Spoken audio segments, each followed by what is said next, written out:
Welcome to The Explainer. Today, we are diving into a really powerful teaching that has shaped families for centuries. It's a simple story from Islamic tradition, but it has a message that is, well, pretty profound about who deserves our absolute best. So, our story kicks off with a question, a really simple but deep question that kind of gets to the heart of how we should live our lives. A man walks up to the Prophet Muhammad and he's looking for some clarity. He wants to know his priorities. Just pause on that for a second. Think about it. We've all got so many people in our lives, friends, coworkers, our community. This man is asking, okay, who comes first? Who has the number one claim on my kindness, my time, and my attention? It's a huge question. Now, the Prophet's response wasn't some long, complicated lecture. No, it was super direct, incredibly powerful, and it was delivered with this emphasis that left absolutely no doubt. The first answer, bam, right away. Your mother. Not your friends, not your boss, not anyone else. Your mother. But the man, he wants to be absolutely sure. So he asks again, okay, then who? And the answer comes back exactly the same. Your mother. You can feel the emphasis building here, right? This isn't just a casual suggestion. This is a core principle being drilled home. So he asks a third time, and then who? A third time. The exact same answer. Your mother. Her position is just cemented 3 times in a row. Her right to your best self is affirmed before anyone else is even on the radar. It's only after establishing the mother's prime importance 3 times that the Prophet finally says, then your father. Now, this specific order is so intentional it makes you wonder, how can we be sure this story is legit?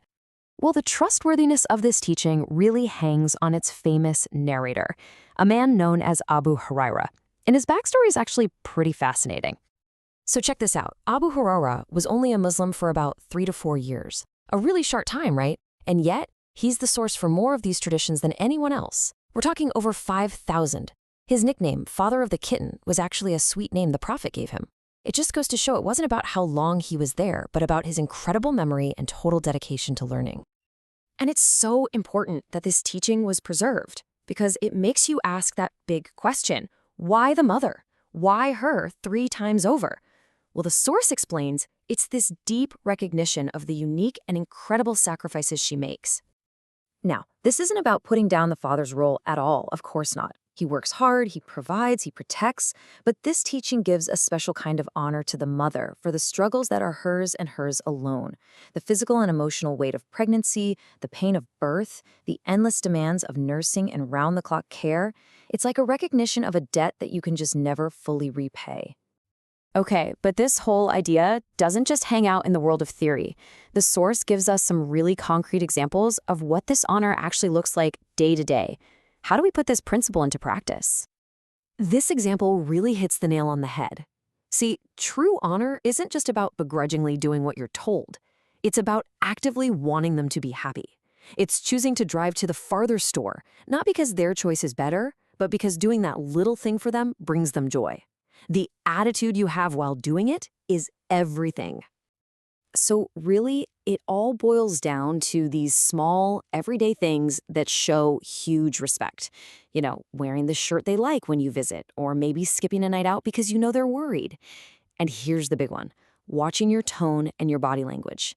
It's about making a conscious choice to put their peace of mind before your need to win some little argument. All right, so let's zoom out a bit. Let's see how this one teaching fits into a bigger picture for living a successful life. The source suggests that honoring your parents isn't just a good deed. It's actually a cornerstone for your own growth and success. It lays out this idea that for a young person, a successful life is really built on 4 key pillars. And the cool thing is, they all support each other. So here they are: prayer, studying the Quran, doing great in school, and the foundation holding it all up, honoring your parents. The insight here is that these aren't separate boxes you just check off. They're all connected. It's tough to really crush it in school or feel connected in your faith if things are a mess at home. Their happiness is almost like a key that helps unlock success everywhere else. And finally, the teaching wraps up with a look at the massive consequences, in this life and the next, of how we choose to treat our parents. The source points to this verse from the Quran, to show just how high the bar is set. The word oof, I mean, it's barely a word. It's the smallest sound of annoyance, a sigh, an eye roll you can hear. And the fact that even that is forbidden, wow. It shows you the incredible level of gentleness that's required. And then there's this powerful, real-world warning. You've heard the saying, what goes around comes around, right? Well, that's exactly the idea here. The way you treat your parents actually sets the pattern, the blueprint, for how your own kids will probably treat you one day. It's a direct cause and effect. Ultimately, what this teaching does is it connects our most basic day-to-day family relationships to our highest spiritual goals. It's saying that honoring your parents isn't just a nice thing to do for society. It's a core act of faith. Making them happy is a direct path to pleasing God. So we're left with this really powerful thought. Our little interactions at home have these huge ripple effects on our character, our success, even our soul.